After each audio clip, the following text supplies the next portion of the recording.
reading from Monroe. The book is The Journey Out of the Body.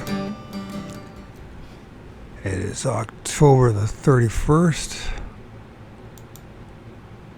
2023, and it's frickin' 27 degrees. It's colder now. And I haven't weatherproofed my place and put all the storm windows up and that, so. Because it's only October the 31st. Good news is I got my first 8,000 words typed out of my book that I'm writing. For whatever it's worth. And a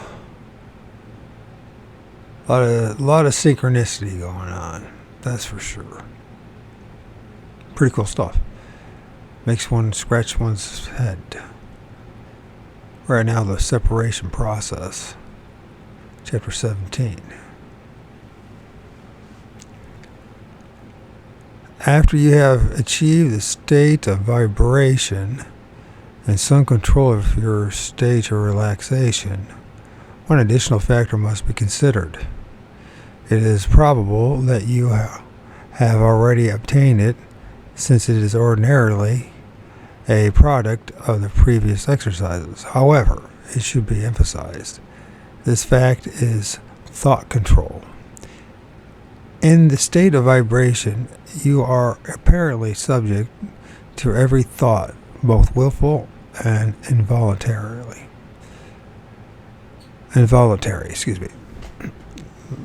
that crosses your mind. Thus, you must be as close to no thought or single thought concentration as possible. If one stray idea passes through your mind, you respond instantly and sometimes in an undesirable manner.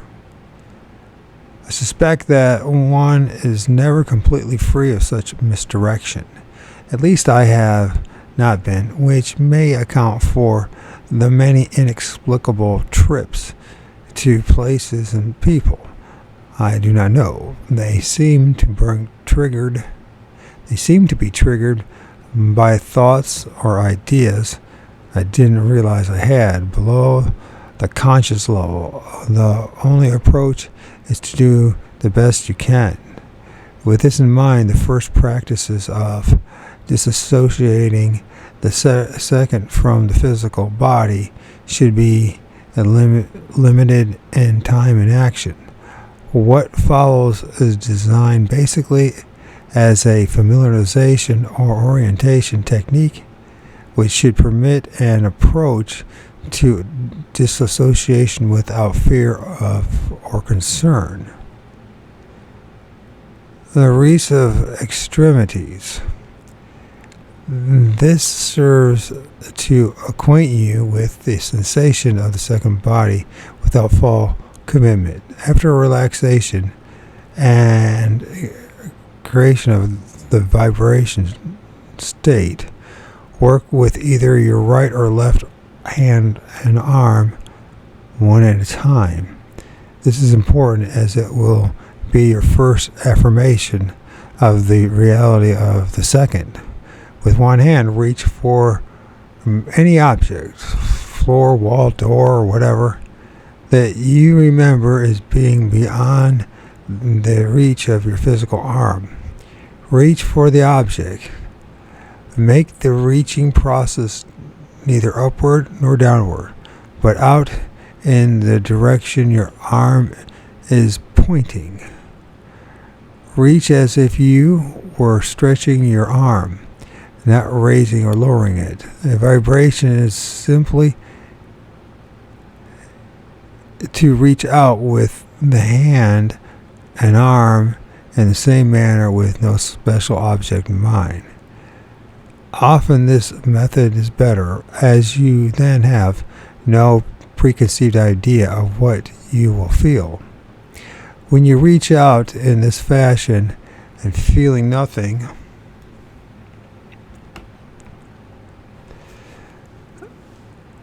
push your hand a little further. Keep pushing gently as if stretching your arm until your hand encounters some material object.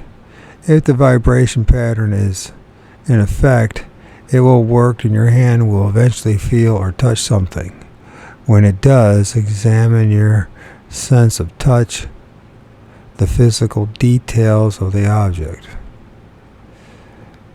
Feel for any cracks, grooves, or unusual details which you will later be able to identify. At this point, nothing will seem unusual. Your sensory mechanisms will tell you that you are touching the object with your physical hand. Here and then is your first test. After acquainting yourself with the object with your outstretched hand, straighten out your hand and push against the object with your fingertips. You will encounter resistance at first. Push a little harder and gently overcome the resistance you feel. At this point, your hand will seem to go right through the object. Keep pushing until your hand is completely through the object and meets some other physical object. Identify that second object by touch. Then carefully withdraw your hand and back through the first object and slowly back to normal, so that it feels as if it is where it belongs. With this, decrease the vibrations. The best way to do this is slowly to attempt to move the physical body. Think of the physical body and open your physical eyes. Bring back your physical senses deliberately. Once the vibrations have faded away completely, lie still for a few minutes for full or complete return. Then get up and make a notation of the object which you felt, locating it relative to the position of your hand and arm when you were lying down.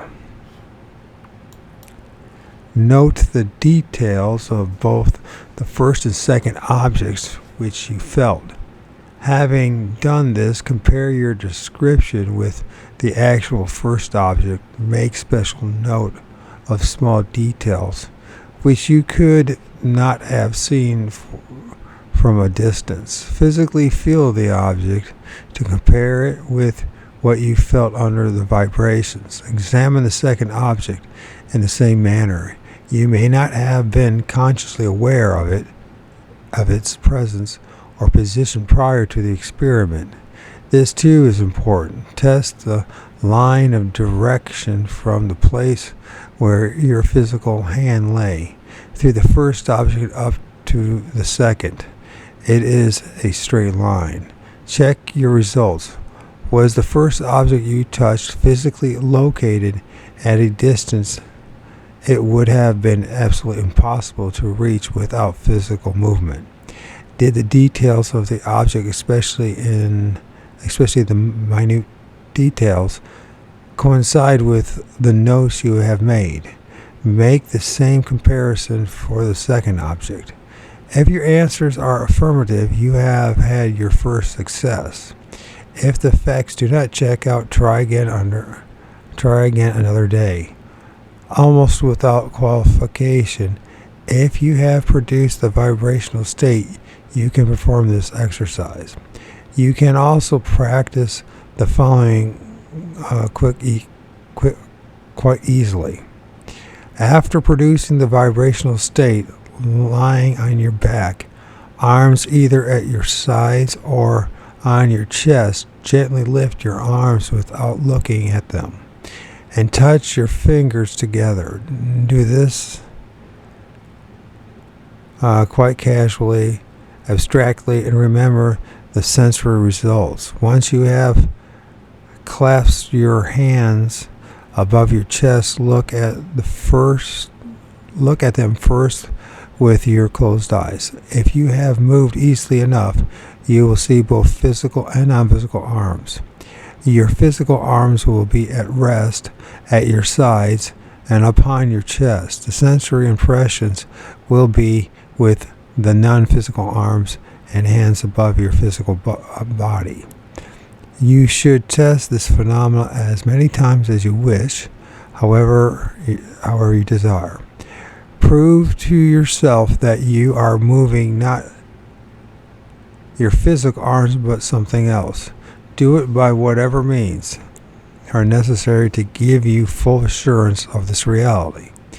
It is important always to return your non-physical arms to full conjunction with your physical counterparts before shutting off the vibration state. Although there may be no severe after effect if this is not done, I think it best not to find out in the early stages. Disassociation technique. The simplest method to use in separating from the physical is the lift out procedure. The intent here is not to travel to far off places, but to get acquainted with the sensation in your own room, with familiar surroundings.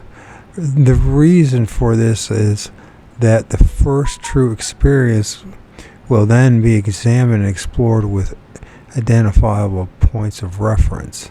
In order to assist in this orientation, and it is best that these first complete dissociation exercises be conducted during daylight. Test for yourself your needs in regard to the amount of light in the room. Avoid using any electric light if possible. To establish the condition, achieve the vibrational state, and maintain complete control of your thought processes. You are going to stay only in the confines of your familiar room.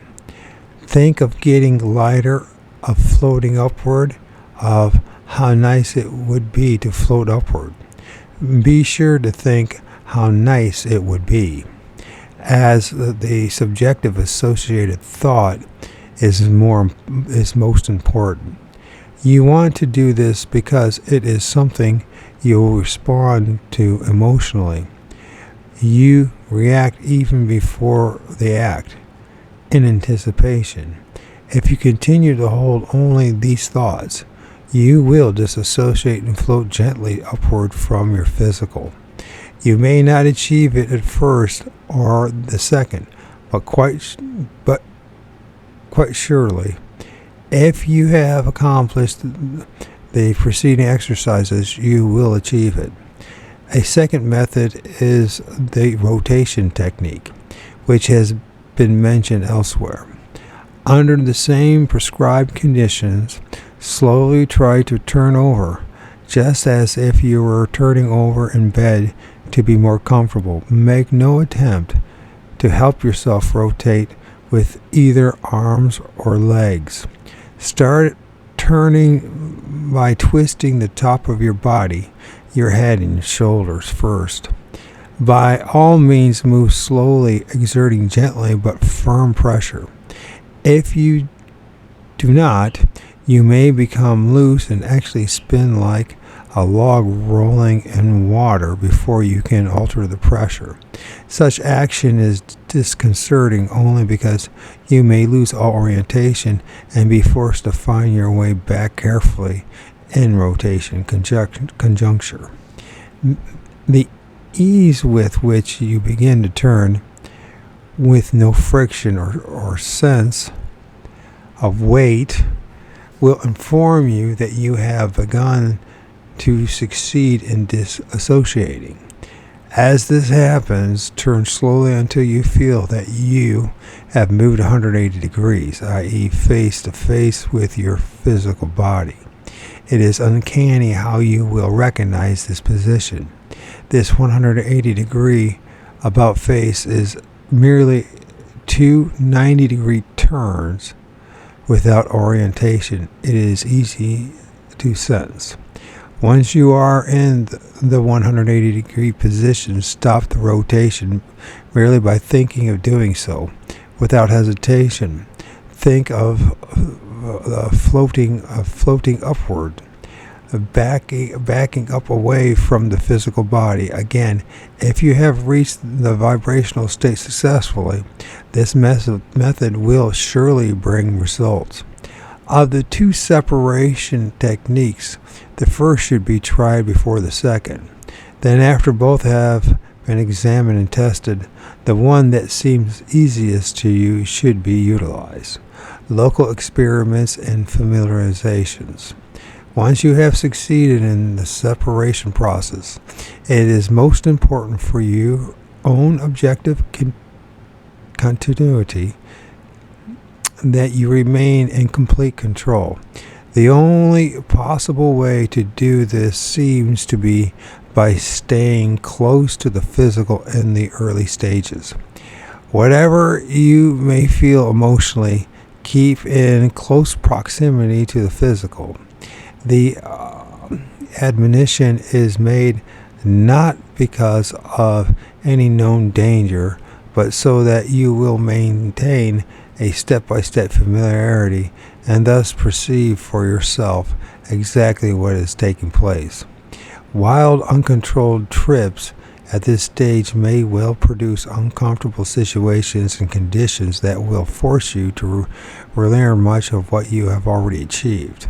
The process of mental acclimation will be different from any you have ever consciously experienced. The gradual adaptation will greatly enhance your peace of mind and confidence. At this point, the principal exercise is to return. Keep your separation distance no more than 3 feet away. Hovering over the physical, do not make any attempt at this time to move laterally or further up. How do you know how far away you are? Again, this is something you sense. Your vision now is zero. You have conditioned yourself not to open your eyes and let them remain closed for the moment. Stay close to the physical. The mental concept of this will keep you in proper range.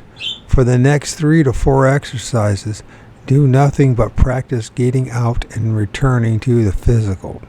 To return under these conditions, merely think yourself back into the physical. You will return. If you have used the first method of separation, their reintegration is relatively simple.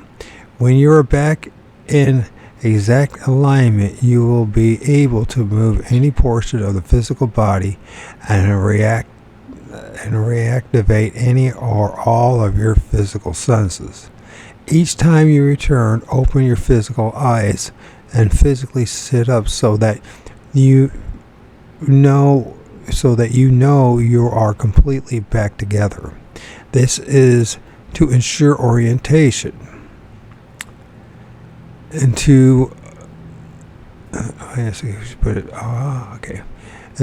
assure the orientation, to install confidence that you can return at all, and most important, to assure you of continued contact with the material world in which you now belong,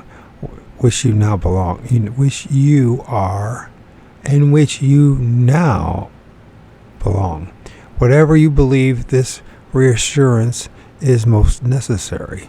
If you have applied the rotation method, move slowly back towards the physical. Again, by thinking of it, and when you feel you have made complete contact, start your rotation back 180 degrees to the conjunction with the physical. It seems to make no difference whether you continue the circle rotation or reverse and turn back in a motion opposite to that which helped you release. In both techniques, there seems to be a slight click-like jerk when you are again in conjunction with the physical. An exact description of this sensation is quite difficult, but you will recognize it. Always wait a few moments before sitting up after you have returned primarily to avoid any possible uneasiness. Give yourself some time to readjust to the physical environment. The physical act of sitting up provides evidence of continuity in a demonstrable form. You will know that you can consciously, willfully act in a physical movement interspersed with experiments in the non-physical environment, and retain conscious awareness throughout the process. You will have completed the cycle when you are able to separate, return to the physical, and sit up and note the time.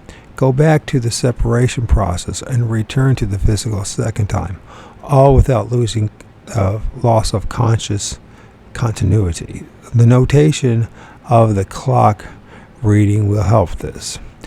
The next step in the familiarization is to separate to a slightly further distance, applying the same procedures. Any distance up to 10 feet will do. Always keep mental concentration on a single purpose without stray thought patterns, especially in these extended exercises. After you have become accustomed to the feeling of being more apart, mentally tell yourself that you can see. Do not think of the act of opening your eyes, as this may well transmit you to the physical and diminish the vibrational state. Instead, think of seeing that you can see, and you will see. There will be no sensation of eye opening. The blackness will just disappear suddenly. At first, your seeing may be dim, as if in half light, indistinct or more myopic. It is not known at present why this is so, but with use your vision will become more sharp. The first sight of your physical body lying below you should not be unnerving if you have applied the previous exercises. After you are satisfied that it is you lying there, visually examine the room from the perspective of your position. Mentally move slightly in one direction or another, slowly and never violently. Move your arms and legs to reassure yourself that you're mobile. Roll around and cavort in a new element if you wish, always staying within the prescribed range of the physical. At this stage, you may be filled with strong desires which can be almost overwhelming. This is the greatest problem you may face at the moment. These desires, appearing unannounced and unexpectedly, are subjective and emotional and can easily submerge the deductive reasoning position you have built up so carefully. The most important clue is to understand that they must not be labeled evil or wrong. They simply exist, and you must learn to cope with them. The rule is, do not deny the existence of these desires.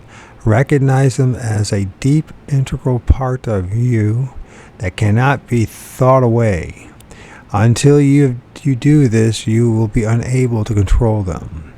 These desires include freedom to revel in the release from physical limitations and gravitational effects, sexual contact, first with a loved one and then at a strictly sensory level, religious ecstasy, varying based upon the intensity of earlier life conditioning, and others that may orient in unusual environmental experiences of the individual. The belief held is that everyone will have these subjective desires despite the most stringent discipline and self-analysis.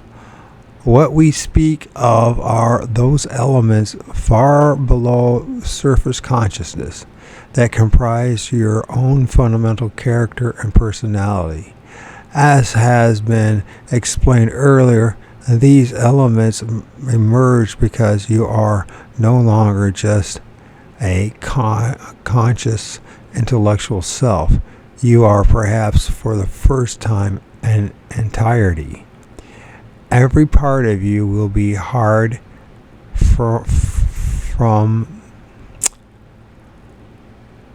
every part of you will be heard from and must be considered in any action you take. The trick is to keep the conscious reasoning you, the one most cognizant of the physical world, in a dominant position. It isn't easy. Therefore, you will run into problems if you attempt a denial of self.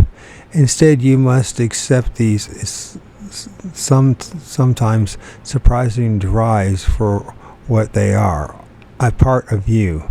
Go on about your business. You cannot eliminate them, but you can set them aside for a moment.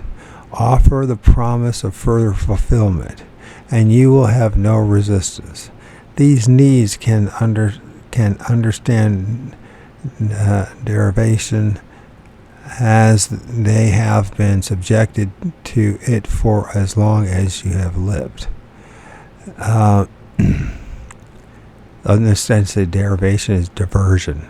So these needs can understand diversion, as they have been subjected to it for as long as you have lived. When you have reasonably dealt with these other parts of you and have demonstrated this to yourself to your satisfaction 5 or 7 times in a near separation condition in the same room at close vicinity, you are ready for more distant and specific voyages. All of the foregoing presumes that you have overcome most of the fear you have encountered up to this stage. If you have not, repeat the exercises which produce fear until familiarity washes it away. Infallible return signal. As noted, the fear of being unable to re-enter the physical is a basic deterrent to leaving the body. In my early experimentation, I encountered this problem many times. Happily, a solution was found whenever this difficulty presented itself. After careful analysis of hundreds of tests, an infallible technique was evolved. The only guarantee that can be given is that it has continued to work for me. First, if you have difficulty, do not panic. Above all, keep your rational thought processes dominant. Terror only aggravates the situation. Internalize this simple formula and call upon it to return to the physical from wherever you are. Think of your physical body. Mentally begin to move some part of your physical body and move a finger or toe. Physically take a deep, deliberate breath of air. Reactivate your 5 physical senses, or any one of them. Move your jaw, swallow, or move your tongue. Any act that must involve physical motion or use of physical energy will work. If one doesn't immediately take effect, try another. Without questions, some such thought action will bring you back into the physical. It is merely a question of which one works best for you. When this technique is applied, return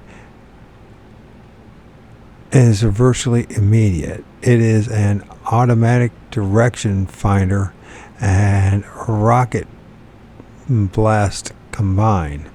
Reintegration seems to be instantaneously when this is used. However, this immediate return method eliminates your power of choice or decision. Once it is put into effect, you cannot stop it.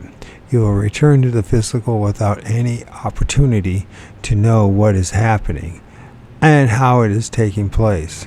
Thus, it should be thought of as an emergency reserve measure rather than a consistent step in your methodology. Under ordinary conditions, you should think of or feel the direction and location of your physical body.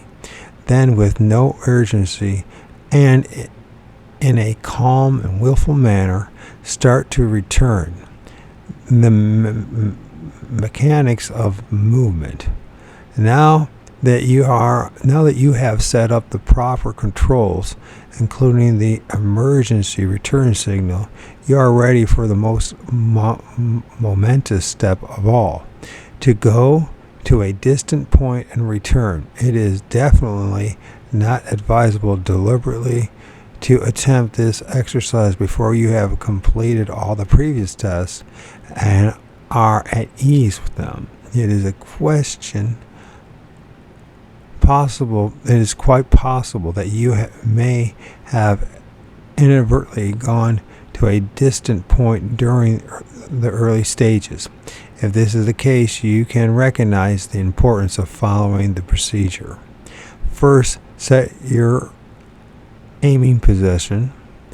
Remember the rule: you must go to a person and not to a place.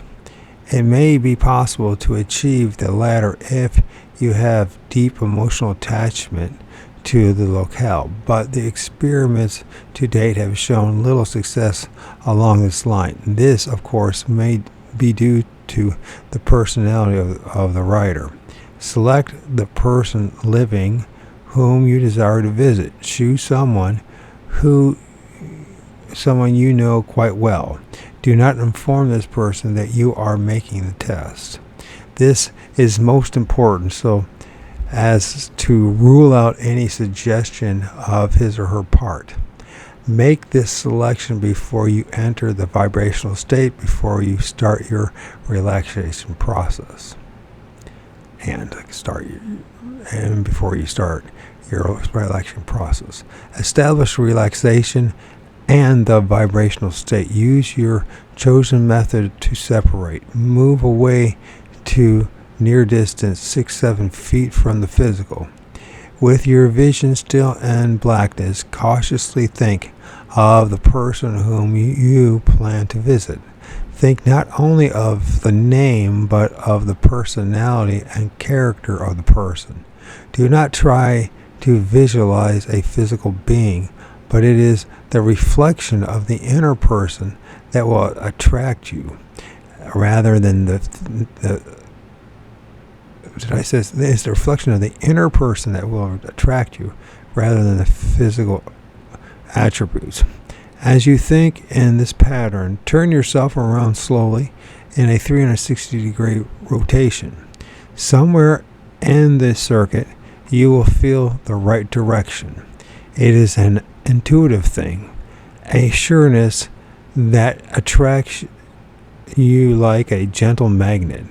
Even so, you can check for vibrations. Go past this point in your turn and come back to it again. Again, you will sense it very strongly. Stop facing this direction. Think that you have vision and begin to see. To give yourself motion towards your destination, employ a total second body version of the stretch, which you practice in your first exercise with hand and arm. The easiest method is to place your non-physical arms over your head, thumbs latched together like a diver about to plunge into water. With your arms in this position, think of the person you wish to visit. Stretch your body in that direction. You may move fast or slowly, depending upon the effort of this stretching action. The harder you stretch, the faster you go. At your destination, you will automatically stop stretching without realizing it. To return, apply a similar method. Think of your physical body, reach out and stretch, and you will return promptly. Usually no more is required than this. There is some speculation regarding the necessity of keeping your arms in the diver's position. Originally, it was assumed that this stance would break a path or ward off any encountered objects with your hands rather than the head. It does help create the stretching action be better than keeping the arms at the sides. There you have it. The foregoing may seem ridiculous, but it is not intended to. It may appear no better than the magic formula of the Middle Ages. To date, there are no explanations of why this technique works. Perhaps in the years to come, interested and curious physicists, chemists, and neurologists, and other scientists will develop workable theories to fit the action. If enough people undertake to examine it empirically, perhaps a new science will result. In the meantime, the boundaries can disappear for you too, if you have courage and patience. The only way you can accept and know this extended reality is to experience it yourself. Good luck. And that is the end of chapter 17.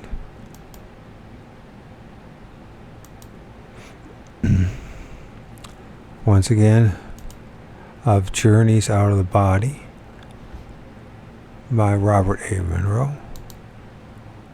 And we'll get into chapter 18 next. I did some double chapters, and I might do another double chapter. I don't know. We'll see. Okay, let's get into chapter 18, analysis of events. How did all this happen? Was there some avenue or approach that made sense? The best answer seemed to lie in data analysis. This precluded use of the underground.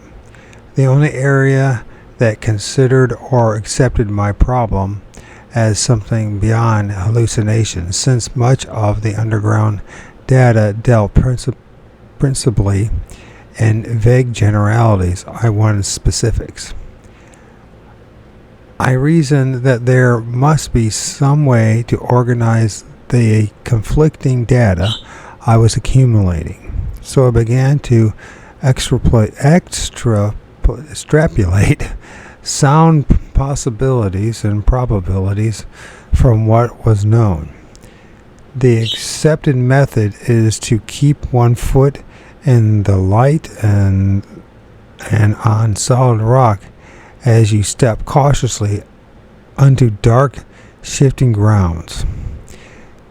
The unknown data were sequence of events, symptoms, and results. The sum of my experience and the experimentation fell easily into 4 chronological stages. Preliminary stage. This includes all events and activities prior to the symptoms of solar plex cramp described earlier. Early life patterns disclose 2 instances of unexplained paradoxes that seemed relevant to this research. First incident occurred when I was 8 years old. I reported to my parents a dream in which I sat in a room paneled in red-brown wood. In one corner was a cabinet from which came music and voices, which looked much like a Victrola. In the front of the cabinet was a window, and there were moving pictures in the window. The voices from the cabinet matched what people in the window seemed to be saying. It was like the moving pictures shown at school, except that people's words were heard rather than spelled out on the screen. Also, the moving picture in the cabinet was colored just as the people and things really were. 30 years later, I sat in a mahogany panel room and watched color television for the first time. As best as I can recall, I had never seen any color motion pictures at the age when the dream took place. The second unusual event happened at the high school level at about age 15. On a given Friday night, I had been looking forward expectantly to a party the next night. I had estimated that my cash requirements for the coming event were $2. The problem was to find a source for $2 before Saturday night. There had been no work available during the week to earn the money. For one reason or another, my parents had been exhausted and as a resource. No prospect for work on Saturday was in sight. I went to bed Friday night worrying over this immediate problem. Upon awakening Saturday morning, I had an immediate vivid connection to $2. I had an immediate vivid conviction that $2 were under an old plank lying outside on the ground beside the house. I knew of the existence of the plank, as it had been there for some time. However, I dismissed the idea as a wishful dream and went down to breakfast. After eating, still preoccupied with the dire financial problem, I thought again of the board and then $2 under it. Idly, in order to dismiss the idea, I went outside and around the house where the plank lay on the ground. It looked undisturbed, half covered with dirt and leaves. It was impossible that someone could have inadvertently lost some money and placed it under the board. Still, as long as I was there, it wouldn't hurt to look just to get rid of the compulsion. I pulled at the plank and raised it upward, and there were hundreds of ants and bugs on the damp dirt underneath, running frantically all directions. Also on the wet earth in the center of the area where the board had lain were two folded, crisp, dry $1 bills. I did not stop to consider how the money happened to be under the board. I made no mention of the incident at the time, except to a friend. I was too concerned that someone might claim the money. The problem for the night was solved. The incident had been forgotten completely until recalled under the personal history research. There was nothing more. No great traumas, just a basic American upbringing and a scholastic family. In view of the fact that it was a mental problem, psychiatry seems to be the answer. Still, no outward evidence of strong repressions, compulsions, anxieties, and or phobias, which normally show up in mental illness, could be found. Close examination of events leading up to the first out-of-body symptom, the severe cramps, brings to light several factors which deserve consideration. In the year immediately preceding the first incident, there was only one relatively unusual physiological change. During that year, I had 7 lower teeth capped in a rather lengthy dental procedure. This was examined in detail in relation to the latter symptom of tuning the second state condition by movements of the jaw. It is possible that the bits of assorted metal comprising part of the tooth caps fabrications acted electrically or in some other fashion on the brain. This still remains an unexplored possibility. Physicists, physiologists, and electronic specialists have no theory relating to this. Proper research could prove or disprove the hypothesis. There are hundreds of thousands of people walking around with bits of metal in their teeth. Other such instances have been reported. A survey might prove interesting. There were no other physiological changes significant enough to be recalled consciously. The only above ordinary nutritional factor was that a vitamin intake.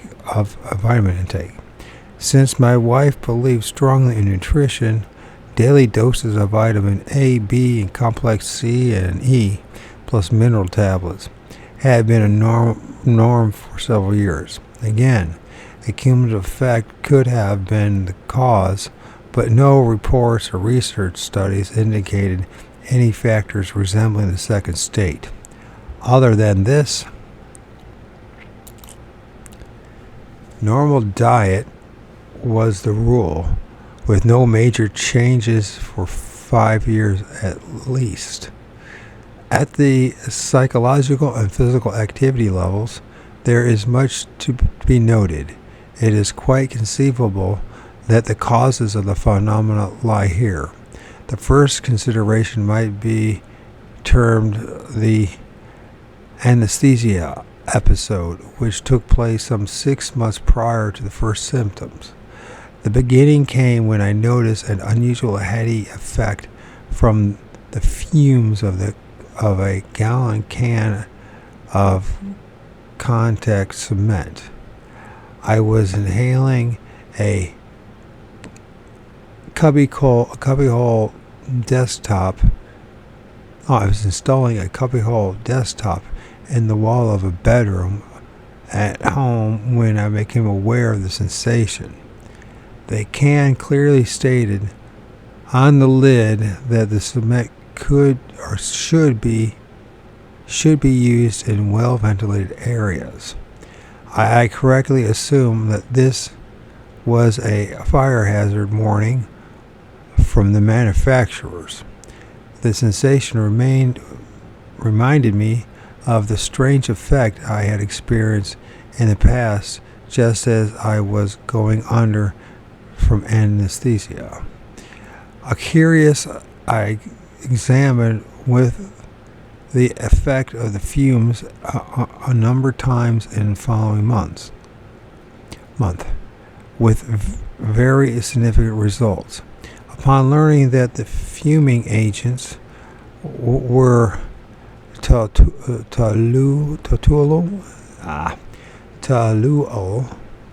a common commercial hydrocarbon detergent, and acetone, once used as an anesthetic.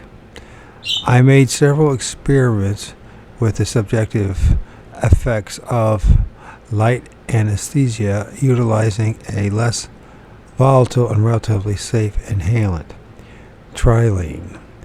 In retrospect, of those who have undertaken the LSD experience, intensely vital and not at all unpleasant, the effects may well have triggered an inner desire or need to experience a need for experiences beyond those that had been to that date.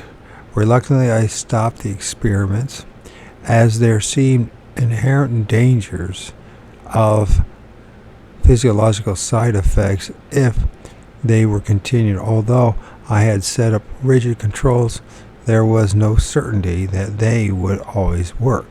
However, I did find some interesting facts about anesthesia to satisfy my curiosity.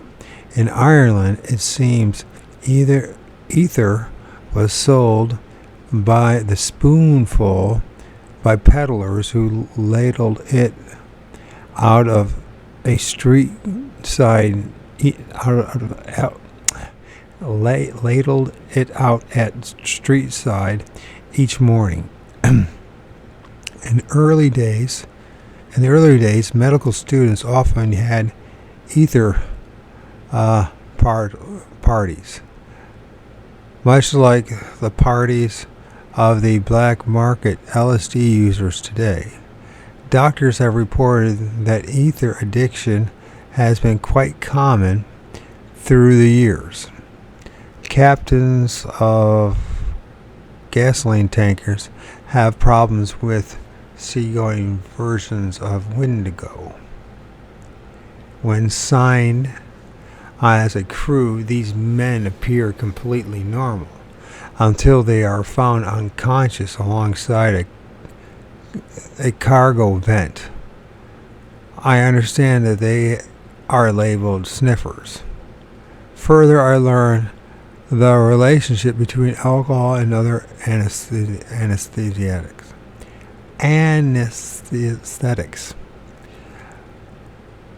Any anesthetic produces a trail from consciousness to unconscious state beyond which is death. The job of the anesthetist is to put down or place the patient in a deep unconscious state as quickly as possible, avoiding any violent intermediate condition, which is the area I evidently explored. The technique then is to hold the unconscious patient just above death. The major advantage of ether when it was first introduced was that it had fewer possible side effects than alcohol and offered greater control of the degree of unconsciousness. The period of consciousness following administration was quite short, and the unconscious state was quite extended before the terminal point death was reached. The period of consciousness following the administration of alcohol, on the other hand, is quite long. When deep unconsciousness is reached, the distance to the terminal point is much shorter. The margin is so narrow that continued administration of alcohol to a patient after he has passed out can cause death. Another fact I discovered is that archaeological and geological students of the sites of several ancient Greek and Egyptian temples of worship where many visions and miracles took place had indicated the probable escape of underground gases, including nitrogen oxide, at and around the particular spot sometime in the past. Nitrogen oxide is one of the present-day anesthetics, odorless and tasteless. Some 3 months after this drug experiment, which by then was almost forgotten, I developed an interest in the possibilities of data learning during sleep, and I do not know what brought about this interest. Perhaps it was an outgrowth of an earlier academic environment coupled with my immediate observation of the teaching methods applied in the primary grades to my own children. To explore the potential of this interest, I made some studies of past and present concepts of the walking unconscious mind. There was supporting evidence that the unconscious recorded all sensory input data while awake and asleep. The problem was to introduce intelligent and organized data during sleep and to provide conscious recall when desired. The limited formal research material available showed contradictory conclusions. Simple reading of data to a sleeping subject produced only fragmentary and erratic results. No comparative studies between induction during sleep delta sleep, during deep delta sleep, and the dreaming state, now termed REM sleep, had been made, nor had any attempt been made to create deliberately a receptive sleep state with a Pavlovian type of condition reflex induced to bring recall at will. To carry out this research in a convenient manner, I made auto-hypnotic sound recordings to test various approaches to a workable technique. This seemed to be the first logical step, as results had been obtained along similar lines, utilizing hypnotic sleep instead of natural sleep state. The reason for the use of tape recordings was to depersonalize the technique and to ensure identical tests among different subjects. The tapes were designed for use in a booth isolated from light and sound. The tapes used were deliberately simple in content. There was a period of induction to create hypnotic sleep. Following this, a series of direction suggestion units were incorporated into the continuing pattern. These varied according to the test and the results desired. Data learning, for example, was confined to multiplication tables from 20 to 24 and to Spanish and French vocabulary and idiomatic phrases. These were always accompanied by suggestion of full and complete memory and by post-hypnotic suggestion that recall could be obtained in the conscious state by a mental physical cue, such as thinking of the number 555, and tapping fingers on a table 5 times simultaneously. Each induction tape recording also included a suggestion that the subject would improve both physically and mentally. This affirmation was somewhat more than a generality. No details were suggested as to how this improvement would take place, yet each functional area of the body, the nervous, the circulatory, the glandular, and digestive systems, were to be completely normal according to the instructions given to the subject.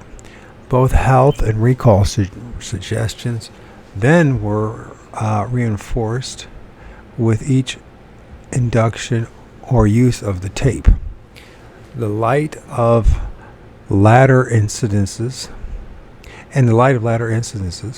this may have been important. Each experimental tape was carefully annotated with every spoken word identically following a prepared script and routine. The tapes closed with a pattern to bring the subject back to complete and normal wakefulness. Suggestion here was extremely simple and effective, with no elaborate words that might be misinterpreted by the subject.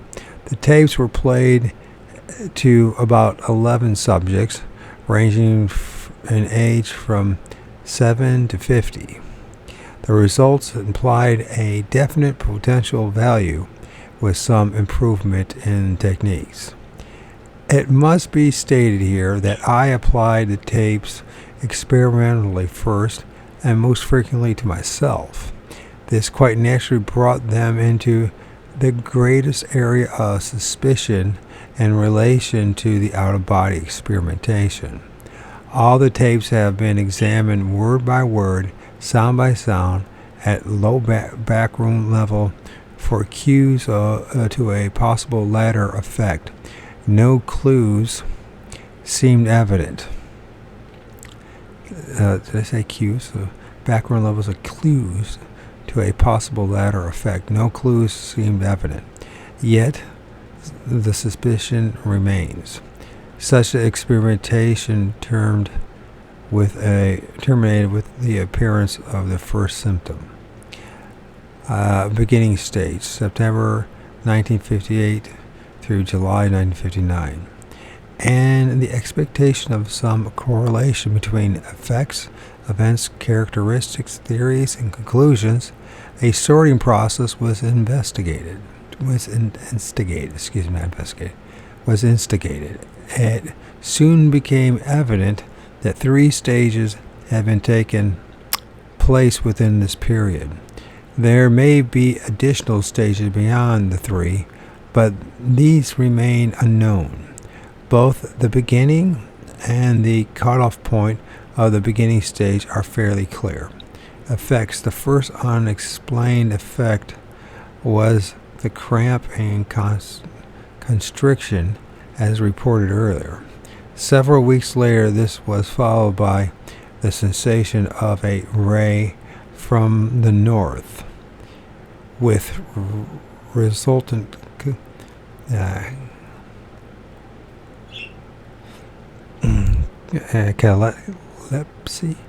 catalepsy. Cautious experimentation brought the discernment of the vibration state. And I know what that word means, and I forgot it, so I'm going to look it up again. Let's do it, so we don't just assume. Catalepsy.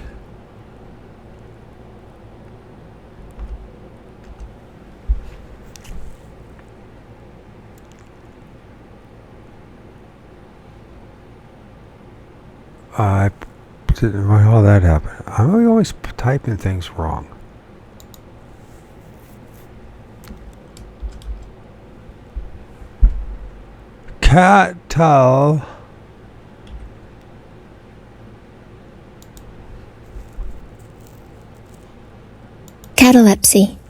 Catalepsy, a medical condition, characterized by trance or seizure, with loss of sensation and consciousness accompanied by rigidity of the body. Of course, catalepsy. I forget so much. Well, this is not good.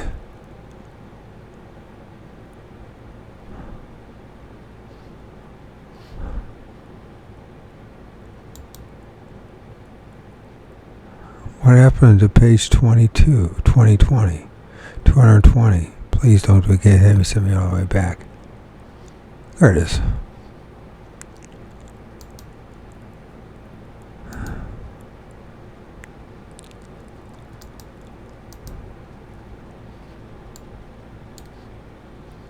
Oops.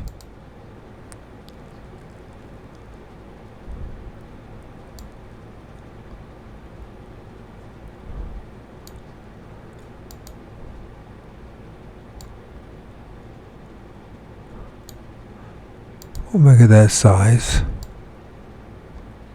Okay.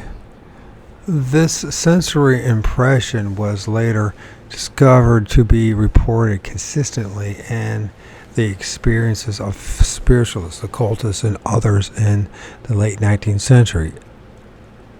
It still is referred to casually in much underground talk. The vibrational sensory effect was the single consistent symptom. Throughout the beginning stage, however, it appeared to be evolutionary. The early vibrations seemed to be rough, sometimes accompanied by a visual image of a localized ring of electrical sparks. The frequency was on the order of 10 cycles per second, according to visual clock timing. At the conclusion of the beginning stage, the frequency had increased to approximately 18 CPS, with much less discomfort to the physical body. This effect was induced willfully some 59% of the time in the latter portion of the period.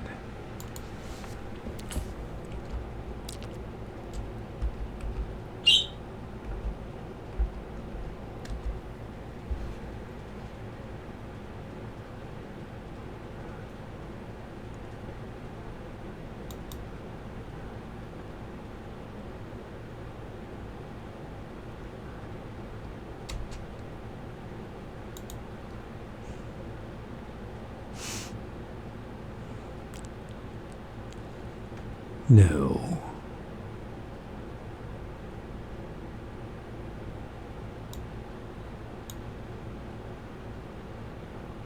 No.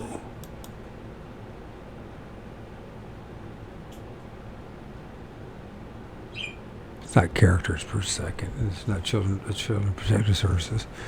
I guess whatever. I not quite. Okay.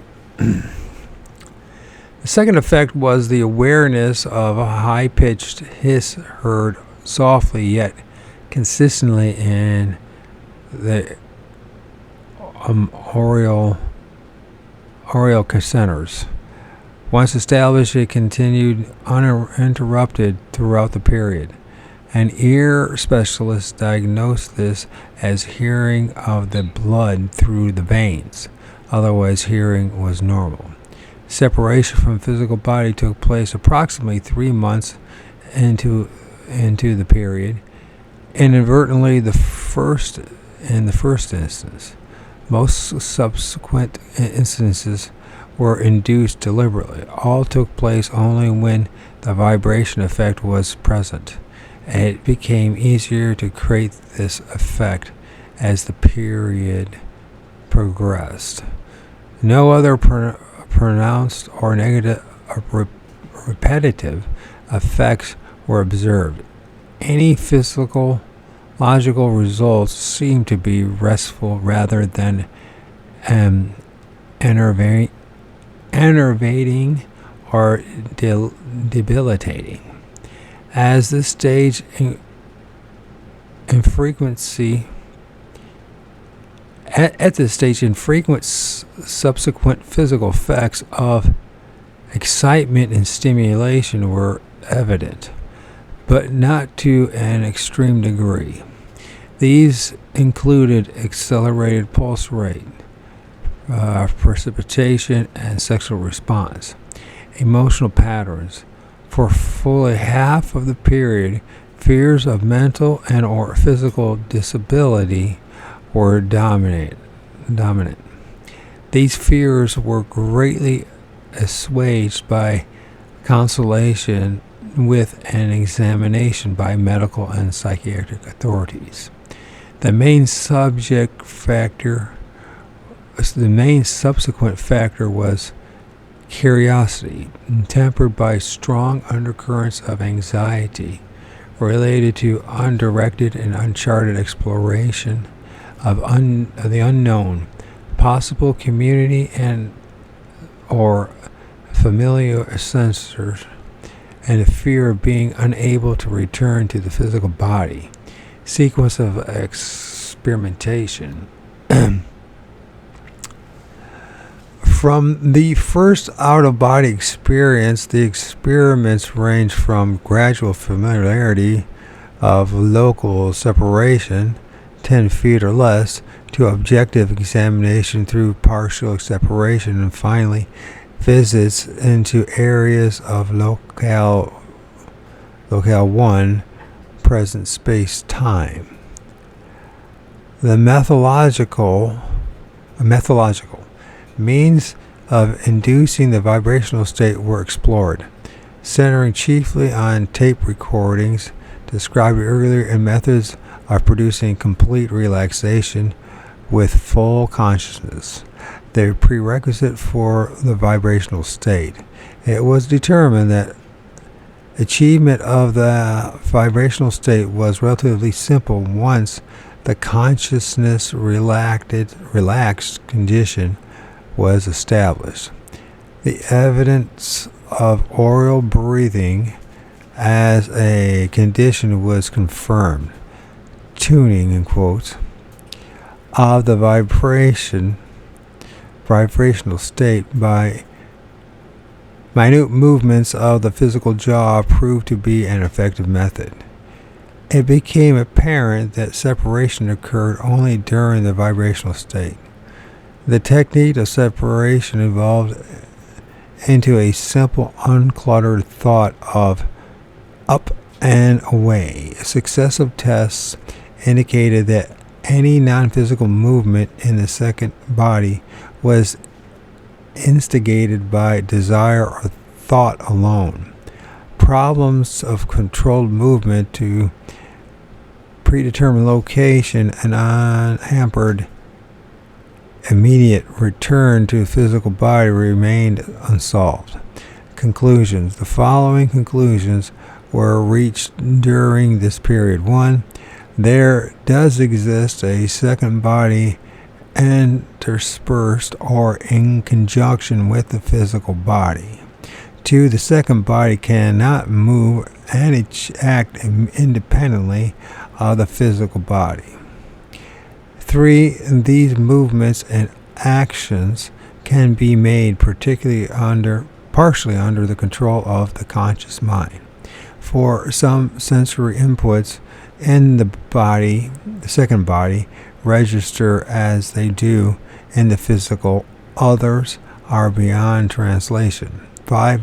Some movements in the second body occur in identical space-time to that of the physical counterpart. August 59 through September 1962 effects. This period is identified as being with a mild coronary. There was no evidence of a relationship between the experimentation and the illness, though absence of evidence does not necessarily eliminate the possibility. The vibrational state evolved until it was manifest only as a sense of warmth in latter portions of the period. This change resulted from a gradual speeding up of frequency until single pulsations were not perceptible. The auditory air hiss phenomena continued unchanged throughout this period. Separation from the body became less procedural and more natural, with only occasional re-entry problems. The vibrational state was deliberately induced during daylight hours and occurred spontaneously late at night. Apparent physiological effects remained the same: no resulting enervation or debilitation, some stimulation. These were observed most carefully in view of the coronary occultation. Emotional patterns. Early in the period, there was some anxiety about possible physiological effects. The inability to control the experience totally at will contributed to these fears, which lessened considerably by the middle of the period, due principally to the lack of supporting evidence and growing confidence. Still present were concerns relating to return to physical controls and the possibilities of serious errors through ignorance in the unknown areas. Sequence of experimentation. Extended visits to Locale 1 became less frequent, to be replaced by initially inadvertent trips to Locale 2. In the latter portion of the period, entry into Locale 3 was discovered and subsequently explored. The intertime state was discovered late in the period. Methodology. Countdown techniques of relaxation were applied in daylight tests. Late at night, borderline sleep states were converted to the now recognizable vibration warmth condition. Oral breathing became an automatic function, with some further experiments with jaw tuning. Separation from the physical body via 180 degrees out of phase back away method proved to be the most effective and reliable. Consistent technique of positive return to the physical K recall was tested and put into practice. Conclusions. 1. Existence of the second body was reaffirmed. 2. Locale 2 with specific characteristics different from those of Locale 1 was discovered. 3. The existence of Locale 3 was hypothesized with related characteristics of Locale 1, but in different stages of scientific development. Human personality survives the transition of death and continues to Locale 2. Communication between human beings can take place above the oral level in the waking and sleeping state and or the second state. 6. Some or most of human living physical entities separate from the physical body during sleep. The reason for this is not known. Late stage, October 62 through October 70. Experimentation was limited during this period due principally to lack of opportunity. Preoccupations with material affairs took precedence, with evolution of previous work as a secondary effort. Effects. Sense of vibration disappeared completely during the period, evolving into warmth and then to an indefinable being. Separation from the physical was possible only in this being state with minimal effort.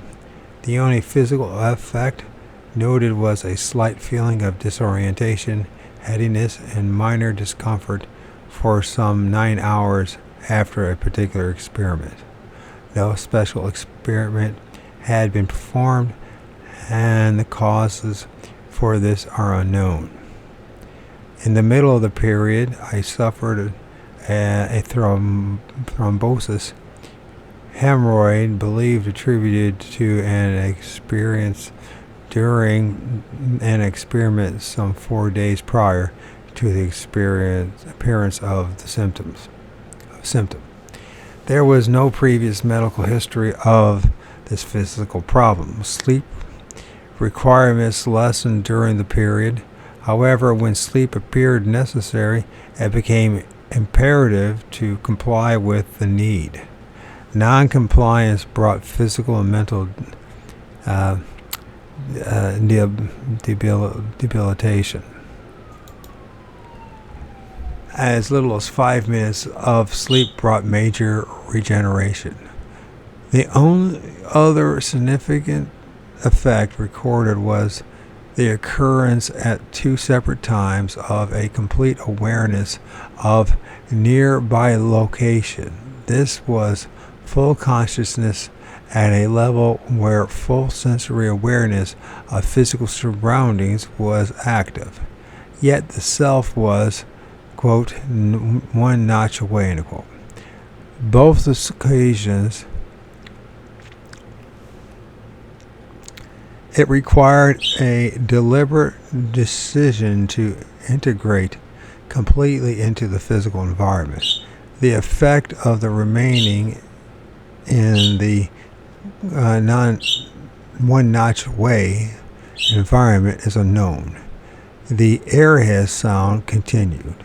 Emotional patterns. The fear found in previous stages were completely dissipated in this period. The most important reason for this was complete confidence in the methods of bringing about an immediate return to the physical when desired. Furthermore, the evaluation of previous data brought acceptance of the condition into terms of an evolution rather than deterioration. At the same time, minor concerns for continued existence in the physical body began to manifest themselves. Disregard for physical dangers lessened considerably as a result. The reason for this is not known. Sequence of experimentation. No pre-planned sequence was instituted during the period due to the exigency. What the hell? Of other matter. Aha. That's a word. That's a word. I don't know. Exogenetics. So it's exogen. Let's see. Exigency.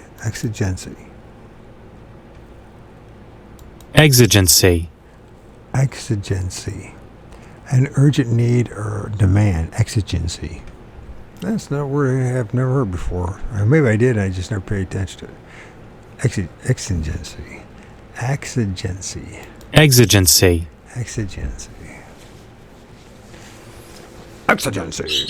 Where the hell was I at when okay, exigency doesn't matter.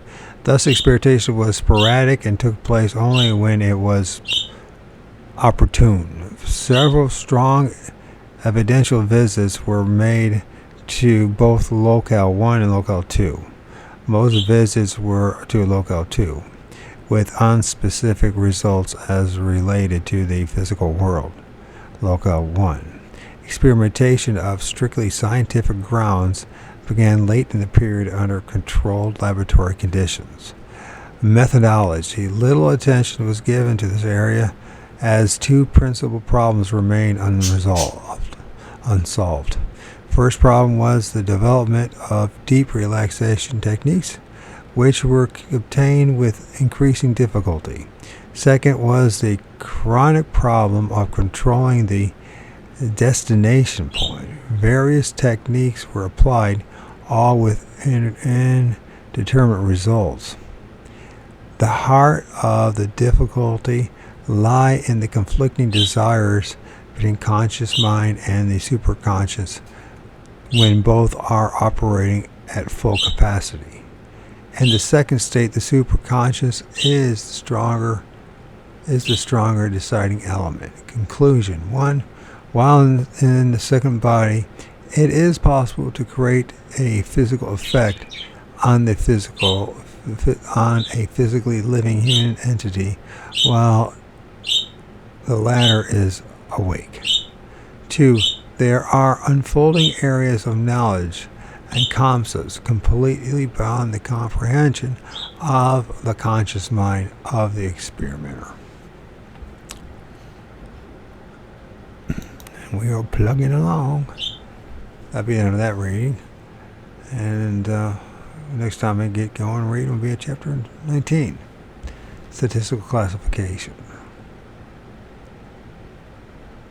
We have been reading out of Robert A. Monroe's book, Journeys Out of the Body,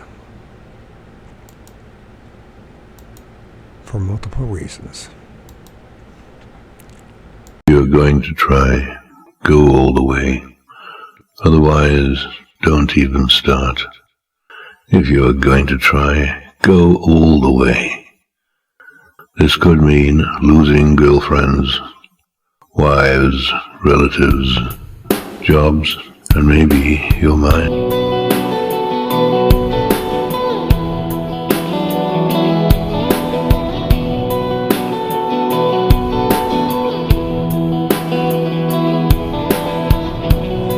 If you don't know, you should take it slow.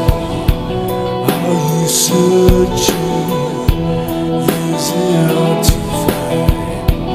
If you're broken, running out of time, what you don't have is any peace of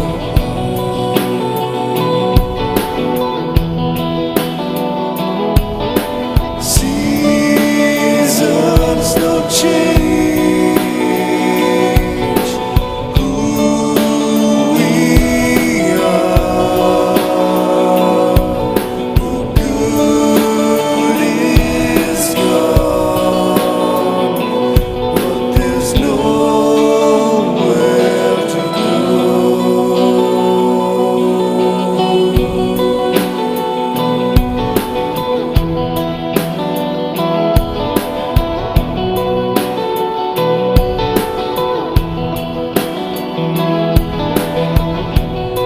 If I can't